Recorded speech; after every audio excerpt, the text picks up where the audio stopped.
Varicose veins కి సరైన చికిత్స కోసం సంప్రదించండి Avis hospital. Welcome to our channel. నేను రమా రావి. మామూలుగా కార్తీక మాసం వచ్చేసిందండి. 2 రోజులు అయిపోయింది అప్పుడే. ప్రతి వాళ్ళు దేవాలయానికి వెళ్ళాలి, దీపాలు పెట్టాలి, సోమవారం ఉపవాసం ఉండాలి, పౌర్ణమికి నోములు ఉంటాయి, తోరణాల నోములు, కథల నోములు, ఏమిటి చాలా రకాల వ్యవహారాలు ఉంటాయి కార్తీకంలో. అయితే ఈ దేవాలయానికి వెళ్ళడం మీద రకరకాల ప్రశ్నలు ఉన్నాయండి. చాలామంది అడుగుతుంటారు. నాకు కూడా కొన్ని ప్రశ్నలు ఉండేవి. నేను కూడా ఒకళ్ళిద్దరు పెద్దవాళ్ళ దగ్గర ఈ సందేహాలకు సమాధానాలు తీసుకున్నాను ఇదివరకు. అయితే దేవాలయానికి ఎలా వెళ్ళాలి? ఏముందండి, ఏదో ఆటో ఎక్కేస్తాం, లేదా కారు ఎక్కేసి వాకిట్లో దిగేసి చెప్పులు బయట ఇప్పేసి లోపలికి వెళ్ళిపోతాం, జనరల్ ఆన్సర్. అయితే దేవాలయానికి వెళ్ళడానికి కొన్ని విధులు ఉన్నాయండి ప్రత్యేకంగా. ఇప్పుడు అలా వెళ్తేనే కరెక్టా? దేవుడికి మనం ఎలా చేసినా ఒకటే కదా, భగవంతుడు అందరినీ ఒకేలా చూస్తాడు కదా అంటే నిజం ఆ మాట. అంటే తెలిసి చేసినా తెలియక చేసినా దీపం వెలిగిస్తే వెలుగుతుంది, అంటే దీపం వెలుగొస్తుంది అని చెప్తాం. మనకు తెలియకుండా వెలిగించినా సాంబ్రాణిలోంచి పొగొస్తుంది, వాసన వస్తుంది. ఇలాంటి తార్కాణాలు బోల్డ్ అని చెప్పుకుంటామండి మనం. తార్కాణాలు కాదు, జనరల్గా మనం ఒక పని చేసేటప్పుడు శ్రద్ధగా చేసిన దాని ఫలితం ఒకటి, తెలిసి తెలియక చేసిన దాని ఫలితం ఒకటి. తెలిసి తెలియకుండా చేసిన భగవత్ పూజ మంచి ఫలితాన్నే, సత్ఫలితాన్నే ఇస్తుంది. మనము ఏదైనా ఒక కామ్యంతో, ఒక కోరికతోటి భగవంతుడిని అడుగుదామనో లేదా ఇది ఇద్దామనో వెళ్తాం దేవాలయానికి. వెళ్ళేటప్పుడు శ్రద్ధగా వెళ్తే, సరైన విధానంతో వెళ్తే పూర్తి స్థాయి ఫలితం లభిస్తుందని పెద్దవాళ్ళు చెప్తారు. ఎలాగైనా సరే మనము కార్తీక మాసపు కథల్లో చూస్తాం. ఒక బోయవాడు చెట్టెక్కి పైన కూర్చున్నాడు. రాత్రంతా నిద్రపోవటానికి, అంటే నిద్రకి ఇబ్బంది లేకుండా, నిద్ర వచ్చేస్తే పడిపోతామన్న భయంతో ఆకులు తుంపి వేస్తూ కాలక్షేపం చేశాడని. అతను తుంపి వేసిన ఆకులు కిందున్న ఒక శివలింగం మీద పడి, అతనున్నది మారేడు చెట్టు కావటం వల్ల మారేడు పత్రి పూజ చేసిన ఫలితం వచ్చి వాడు బొందితోటే కైలాసానికి వెళ్ళిపోయాడు బోయవాడు. ఈ కథ వింటూ ఉంటాం. కార్తీక పురాణంలో మంచి మంచి కథలు ఇలాంటివి చెప్తారు. నేను అనుకుంటాను, అంటే అందరూ ఇలాగే చేస్తారంటే కుదిరిన వాళ్ళు చేస్తారు, కుదరని వాళ్ళు చేయలేరు. కాకపోతే కుదుర్చుకోవాల్సినవి కొన్ని ఉంటాయి.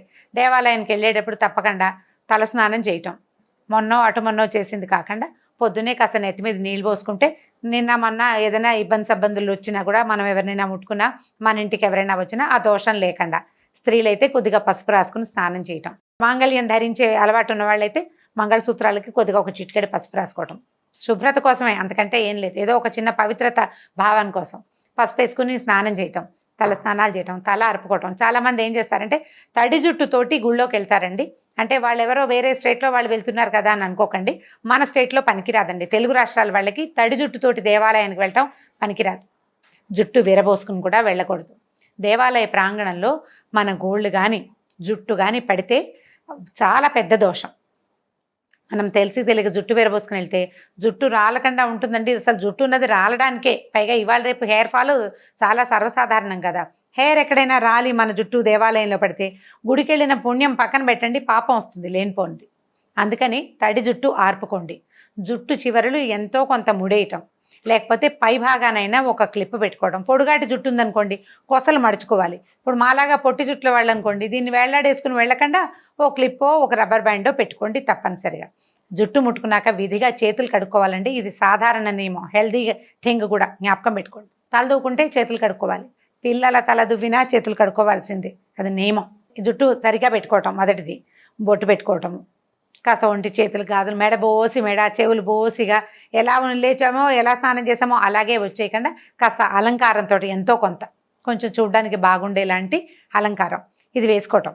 అక్కడి నుంచి దేవాలయంలోకి వెళ్ళేటప్పుడు కొబ్బరికాయలు తీసుకెళ్ళచ్చు, అరటిపళ్ళు అవి పట్టుకెళ్ళచ్చు, పువ్వులు పట్టుకెళ్ళచ్చు, పత్రి పట్టుకెళ్ళచ్చు. మన ఓపిక, మన అవకాశం, మనకి ఏ అవకాశం ఉంటే, ఏమీ లేవనుకోండి, ఏ అవకాశమో లేకపోయినా మహత్తరంగా గుళ్ళోకి వెళ్ళొచ్చండి. శ్రద్ధగా వెళ్తే చాలు. ఈ వెళ్ళటము, ఈ లోపలికి వెళ్ళిన తర్వాత ప్రదక్షిణం చేసే అవకాశం ఉంటే 3 ప్రదక్షిణాలు చేయటం. అక్కడి నుంచి అయ్యవారికి ఎదురుగుండా సాధారణంగా క్షేత్రపాలకుడు స్వామిది దేవాలయం ఉంటుంది. చిన్నగా మన విష్ణు ఆలయాల్లో చూడండి, వెంకటేశ్వర స్వామి గుళ్ళో అయితే ఎదురుగుండా గరుత్మంతుడి దేవాలయం ఉంటుంది. అక్కడ ఒకసారి ఒక దండం పెట్టుకోవటం, ఆయనకి బాబు వచ్చాను ఆయన అని మన హాజరు వేసుకోవటమే. ఈ హాజరు వేసుకున్నాక అప్పుడు ప్రధాన స్వామి అర్చాదమూర్తి ఎవరైతే ఉన్నారో, స్వామి అమ్మవారో శివాలయం అయితే నందీశ్వరుని దర్శిస్తాం. మొదటి నందిని ఆయన కొమ్ముల్లో ఇంచి కదా మనం శివలింగాన్ని నేరుగా చూస్తాం. అలా దర్శనం చేసుకోవటం. తర్వాత తీర్థము శఠారి తీసుకోవటం. సెటార్ తీసుకుంటున్న తర్వాత సెటార్ తీసుకుంటాం అంటే ₹1 దక్షిణో పావలా దక్షిణ వేసి దండం పెడతాం. సెటారి మన నెత్తి మీద పెట్టే ఆ గోపురం లాంటి పదార్థాన్ని శఠగోపం లేదా సెటారి అంటారు. కదా. ఇప్పుడు మనం సెటార్ తీసుకునేటప్పుడు ఏం చేస్తాం, వంగి కాస్త చేతులు జోడించి సెటార్ తీసుకుంటాం కదా, ఇది పాయింట్. దీని తర్వాత ఏం చేస్తాం, తీర్థం తీసుకుంటాం. చాలామంది తీర్థం పుచ్చుకున్నాక చేయి నెత్తికి రాసుకుంటారు. పొరపాటును కూడా రాసుకోబోకండి, రాసుకోకూడదు. పంచామృతాలు తీసుకుని నెత్తికి రాసుకుంటే చీమలు పడతాయి ఇంటికి వెళ్ళే లోపల, అదొకటి. తీర్థం తీసుకున్నప్పుడు మన చేతుల్లో తడి ఉంటేనండి కళ్ళు తుడుచుకోవచ్చండి. ఆ తీర్థంతో తలకి రాసుకోకూడదు. తర్వాత ఇది అయిపోయిన తర్వాత మనం ఏం చేస్తాం, చాలామంది దేవాలయంలో ఉన్న అర్చక స్వామి కంటే ఎవరైతే మనకి తీర్థ ప్రసాదాలు ఇస్తున్నారో వంగి ఆయనకి దండం పెడుతూ ఉంటారు, ఆయనతో అక్షింతలు వేయించుకోవడానికి. పొరపాటును కూడా దండం పెట్టకూడదండి. ఇది ఇంకా ఎవరైనా పెద్దవాళ్ళని అడిగి కూడా తెలుసుకుందామంటే చక్కగా తెలుసుకోండి ధారాళంగా. నేను తెలుసుకునే క్లియర్గా చెప్తున్నాను, నాకు తెలుసు, నేను మళ్ళీ అడిగి కూడా చెప్తున్నాను. దేవాలయ ప్రాంగణంలో మనుషులకి, మానవ మాత్రలకి నమస్కారం చేయకూడదు. స్వామి ఎవరైతే ఉన్నారో వారికే దండం. ఒకవేళ మీరు దండం పెట్టదలుచుకుంటే దేవాలయం బయటే అర్చక స్వామికి మనం సెటార్ తీసుకునేటప్పుడు మాత్రమే నమస్కారం. అది కూడా అర్చకుడికి కాదు మనం దండం పెట్టేది, సెటారి దగ్గర వినయంతో వంగి నమస్కరించి సెటార్ తీసుకుంటాం. అర్చకులకి నమస్కారం చేయబోకండి. అర్చకులకి నమస్కారం చేయటం వల్ల మీరు దేవాలయ దర్శన ఫలితాన్ని పోగొట్టుకుంటారు. కేవలం అర్చకుడికి దండం పెట్టిన ఫలితమే ఉంటుంది మనకి. ఆ పని చెయ్యొద్దు, మానవులకి నమస్కారం చేయకూడదట దేవాలయంలో. తర్వాత ఈ ప్రసాదం తీసుకుంటాము, ఈయనకి నమస్కరించద్దండి, వంగి అక్షింతలు వేయించుకోండి, తల ఉంచి అక్షింతలు వేయించుకోవచ్చు, దండం పెట్టక్కర్లా, పాద నమస్కారాలు చేయబోకండి. తీర్థం ప్రసాదం తీసుకోండి. తప్పనిసరిగా దేవాలయంలో కొంచెం సేపు కూర్చోవాలి, కనీసం ఒక్కసారి అట్లా నేల మీద కూర్చుని లేవడమే. కూర్చోటం కూడా స్వామి ఎక్కడున్నారో అంటే మనం ఏ దేవాలయంలోకి వెళ్ళామో ఆ మూర్తికి సరిగ్గా మన వీపు మాత్రం చూపించకూడదండి, జ్ఞాపకం పెట్టుకోండి. పెడగా తిరిగి కూర్చోవాలి, పక్కకి తిరిగి కూర్చోవాలి. ఈ నమస్కారం చేయటం చేసిన తర్వాత ఒక 5 నిమిషాలు కూర్చోవటం. ఇదన్నా అయిపోయింది.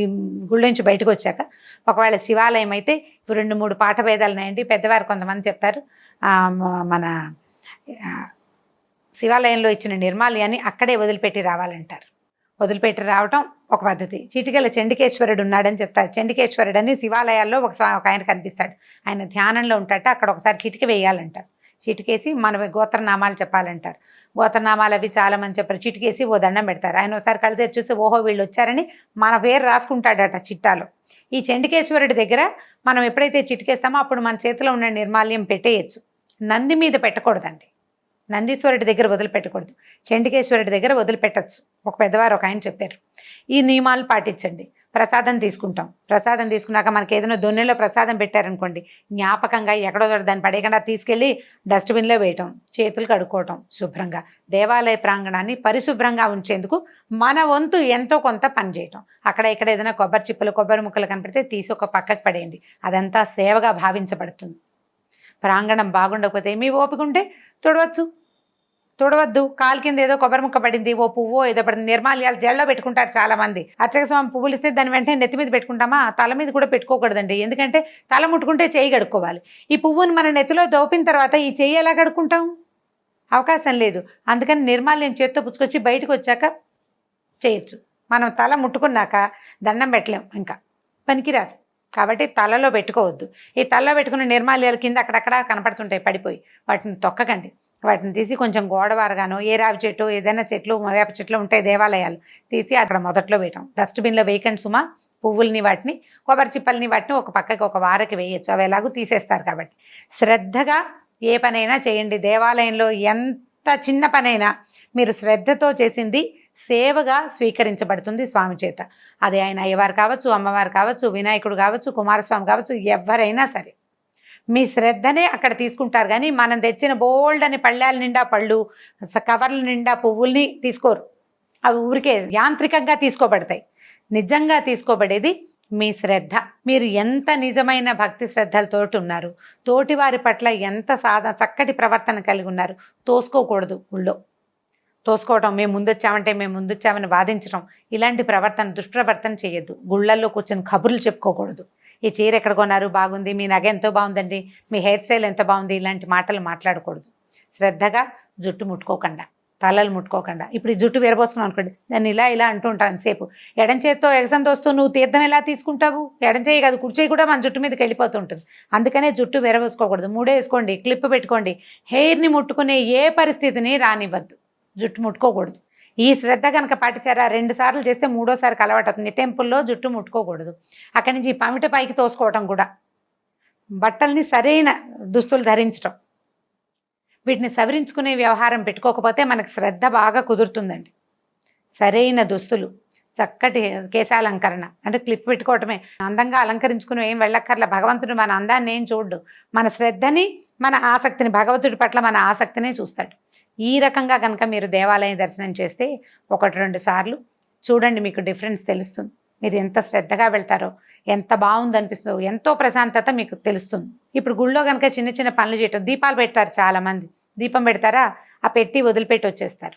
లేదా ఇంకొంతమంది దీపం పెట్టడానికి వెళ్ళి ఆల్రెడీ ఉన్న దీపాలని పక్కకు తోసేస్తారు మన దీపాలు పెట్టడానికి. నువ్వు దీపం పెట్టకపోయినా పర్వాలా, 10 దీపాలు పెట్టడం, 9 దీపాలు పెట్టడం ఎందుకు? ఒకటి పెడితే చాలదు, ఒక్కటి పెట్టినా సరిపోతుందండి. ఒక్క ప్రమిద పట్టుకెళ్ళండి, దానికి చాలా ప్లేస్ అక్కర్లా. ఇంతంత విస్తర నిండా బోల్డ్ అని దీపాలు పెట్టి దేవుడికి చూపించి అక్కడ పెడతావు. నువ్వు వెళ్ళిన మరుక్షణం ఇంకొకళ్ళు ఎవరో దాని మొత్తాన్ని తీసేస్తారు, లేదా వాళ్ళే ఊడ్చేసి ఎత్తేస్తారు. ఒక్క దీపం చాలు, శ్రద్ధగా పెట్టేది. జాగ్రత్తగా పెట్టండి. ఆవు నెయ్యో ఏదైనా మనం ఇంట్లోనే ప్లాన్ చేసి పట్టుకెళ్ళామనుకోండి, చిన్న బాక్స్లో పెట్టి పట్టుకెళ్తే ఒక దీపక్ ఉంది, ఎక్కడైనా సరే చాలా సింపుల్గా 2 ప్రమిదలు, ఒక దాంట్లో ఒకటి వేసి పెడతాం, ఒక అగరబత్తి, దాంతో సరిపోతుంది. ఎక్కువ దీపాలు పెట్టి మీరు చేసినా మీ తర్వాత వాళ్ళు వచ్చి దాన్ని జడగొట్టేస్తారు. దీని మీద ఆలోచించుండి మనం కూడా చేస్తాం కదా. మనం కూడా ఆల్రెడీ బోల్డ్ దీపాలు ఉంటే మనకు ప్లేస్ లేదు కాబట్టి వాటిని వాళ్ళు ఎలాగూ లేరు అక్కడ, మా దీపం అని అడగరు, వాళ్ళు వెళ్ళిపోతారు, తోసేయడమే. ఈ తోసేసే పని చేయొద్దండి, మంచి పని చేయండి, సరైన పని చేయండి. మీకు మన విషయంలో మనకి ఏది సరైనది అనిపిస్తుందో ఇతరుల విషయంలో కూడా అదే సరైన పనిని మీరు ఎంత శ్రద్ధగా చేస్తారో ఆ శ్రద్ధని భగవంతుడు స్వీకరిస్తాడు. జాగ్రత్తగా దేవాలయంలో దర్శనం చేసుకోండి, చక్కటి దర్శనాన్ని పొందుతారు. ఆ తర్వాత దర్శన భాగ్యం వల్ల మరింత మంచి ప్రశాంతతను కూడా పొందగలుగుతారు. ఈ వీడియో కనుక మీకు నచ్చినట్లయితే లైక్ చేయండి, షేర్ చేయండి. మరిన్ని వీడియోస్ కోసం సబ్స్క్రైబ్ చేసుకోండి.